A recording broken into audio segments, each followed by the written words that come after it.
Hello students. So we are going to discuss some of the important questions of NEET 2024 this year. So let's start with this first question. So a light ray enters through a rigid angled prism at point P with the angle of incidence 30° as shown in the figure. So in this question you can see that there is a prism, and in this prism there is a ray of light is entering and the point of incidence is at P and the angle of incidence is 30°, right?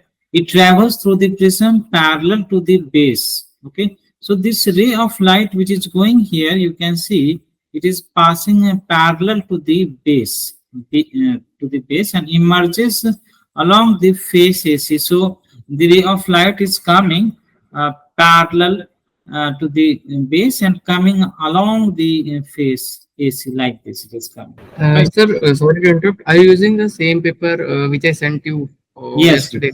yes, Okay, fine. So just solve 5 questions from that paper. Okay, you yeah. can continue. You can continue. So here it is given that this ray is going along the face. So this angle is 90° here, and the angle of incidence is 30°. So let us say here this angle is R1 and this angle is R2, right? And this angle of prism is 90°. They have given its right angle prism. So R1 plus R2, we know that is angle A, that is the angle of prism, which is 90° here, right? That's 90°. So we can say that R2 will be 90° minus R1, right? And what we need to find out the refractive index of the prism. So let's say refractive index is mu, outside is air, so it is 1. So if you consider the Snell's law at the face AB, you can apply Snell's law. Mu1 sine I is equal to mu2 sine R. Let us use that. So when you are using at this face AB, this is 1, sine of I is sine of 30°, right? And mu2, that is mu, and sine of R is sine R1, right? This is what it is. So sine 30° half, mu you can bring this side and this will become sine R1. Okay, let's say this is first equation. Then next what we can do is we can apply same Snell's law at the second phase AC. So if you use again, so mu, again what is that mu? So that mu is mu only in the phase AC. Then sine of R2 is equal to outside 1 sine of 90°, right? So from here sine of R2 becomes 1 by mu. And what is R2? R2 is 90 minus R1. So we'll use that as sine 90 minus R1. That becomes 1 by mu. And what is sine 90 minus theta? That becomes cos theta, right? So this is cos of R1. So this is 1 by mu. So first and second equations that we got, we can just now try to solve here. So we can square and add. So we will get sine square R1 plus sine plus cos square R1. Sine square theta plus cos square theta we can do. So we'll get 1 by 4 mu square plus 1 by mu square. So that is going to be 1, and from here take LCM 4 mu square. This is 1 plus 4. So finally we can say that mu square is equal to 5 by 4. So we get mu as root 5 by 2. So that's the answer. The answer will be root under 5 by 2. That's the answer for this question. Okay, let us move to the next question. Next question is, the mass of a planet is 1 by 10th of that of the Earth, and its diameter is half that of the Earth. The acceleration due to gravity on that planet is, we have to calculate acceleration due to gravity. Now acceleration due to gravity G is given as G capital M by R square for any planet, right, whose mass is capital M and radius of the planet is R. Now here we can directly try to solve it without doing any calculations. We can solve how? Because here they are saying that mass of the planet is 1 by 10th. So if you compare, just mass becomes 1 by 10th and radius becomes diameter become half. So diameter become half means radius also become half. So it is 1 by 2. of square. So once you calculate this, how much do you get it from here? So try to solve it how many times it becomes, right?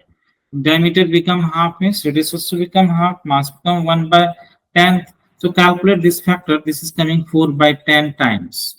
4 by 10 times you have to calculate. So the value of acceleration due to gravity on Earth is 9.8. So 4 by 10 times of that 9.8 you calculate, right? How much this will become? Calculate. So from here, 9 into 4, 36 plus the 39 by again 10. So this will become 3.92, right? Meter per second square. So that's the answer, 3.92, just formula based question. Next, let us go to the next question. Okay, two bodies A and B of same mass undergo completely inelastic one-dimensional collision. Inelastic collision means and it's a completely inelastic collision. Undergo completely inelastic collision means both the bodies combine and become one body. Okay, the body A moves with V1, velocity V1, while body B is at rest before collision. So suppose this is first body and second body, right? So second body is at rest and first body is moving with velocity V1. And they have same mass, so we can take the mass as M and mass as M. Both have same mass. Okay, and it's a one-dimensional collision. That means it is going to be a straight line, or head-on collision, you can say. So this is before collision. Before collision. Okay. After collision, what is going to happen? So because it's a perfectly inelastic collision, both the bodies will combine and it will become one body, and total mass will become 2m, right? And it is going to move together with velocity v2. Velocity of system after collision is v2. Okay, we have to calculate the ratio v1 is to v2. So what we can do in any type of collision, whether it is elastic or inelastic or perfectly inelastic, always momentum conservation can be applied, right? So this is an after collision.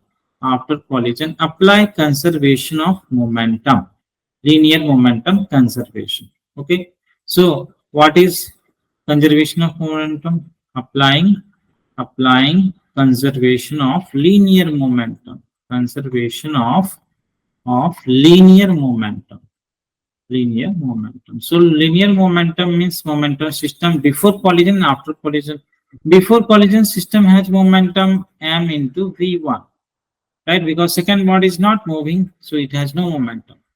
Finally, the total mass is 2m and momentum is v2. Velocity is v2. So from here, we can calculate v1 is to v2. So v1 by v2 will become 2 is to 1, isn't it? So that's the answer, option number 2, right? So let's go to the next question. Okay, next question. At any instant of time, the displacement of a particle is given by 2t minus 1 under the influence of a force of 5 newtons. So suppose that there is a body and the body is under motion, and the displacement, or let's say position from origin, is given as 2t minus 1. Okay, and this is in SI unit, that means it will be in meter. And under the influence of force, so there is a force acting on this body, and this force is 5 Newton, and that's a constant force. Now the value of instantaneous power is, we have to calculate instantaneous power. So what is the formula for power? Power is force dot product of force and velocity, right? So here force is given 5 Newton. So in one dimension, we can simply say F into V, because with their signs will automatically come, right? So now let us calculate velocity, because force is already given in the question. Velocity is dx by dt. Very easily you have to differentiate. And when you differentiate this, 2 into time differentiation with time is 1, constant differentiation is 0. So velocity will become 2. Now you just substitute here in the formula for power. So force is 5 and velocity is 2. So that becomes 10. So this is the power in SI unit in watt, right? The answer is option 1, 10. Then let us go to the next question. The terminal voltage of the battery, whose EMF is 10 volt, an internal resistance 1 ohm when connected through an external resistance of 4 ohm is given in this figure. Okay, so we need to calculate what? We need to calculate terminal voltage. Terminal voltage means voltage across this point. Okay, external resistance is given and the EMF of the cell is 10 and this is the internal resistance. So let us calculate the terminal voltage. Direct formula for terminal voltage, because here the cell is in discharging mode, we can directly apply EMF minus IR. But to solve this, you need current. So how do you calculate current? Current is total voltage, EMF divided by total resistance, R plus R. So what is EMF here? 10. Total resistance, 4 plus 1.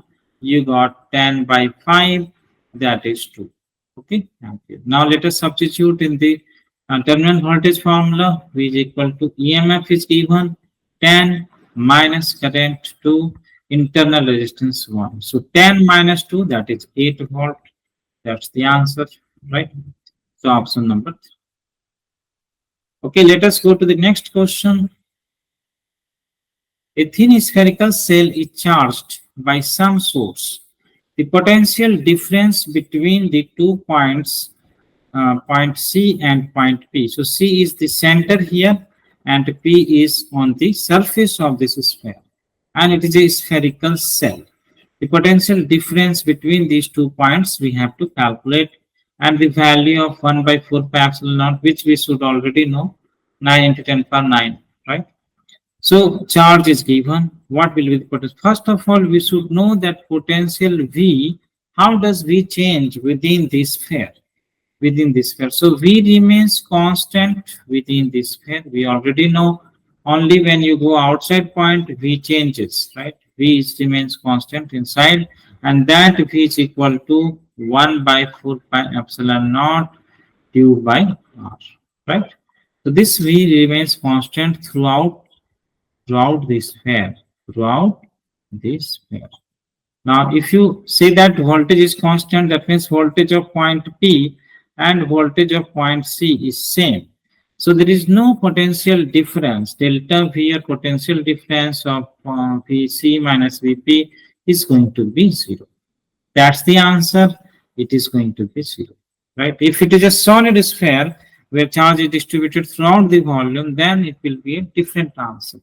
Right? In that case, we can calculate because potential is different in that case. Right? So we can also understand from the graph that potential varies with distance, and suppose this is the radius, potential remain constant like this. After that, potential changes like this, right? So throughout the sphere until inside, potential is constant. There is no potential difference. I hope all these things are clear. So thank you for your attention.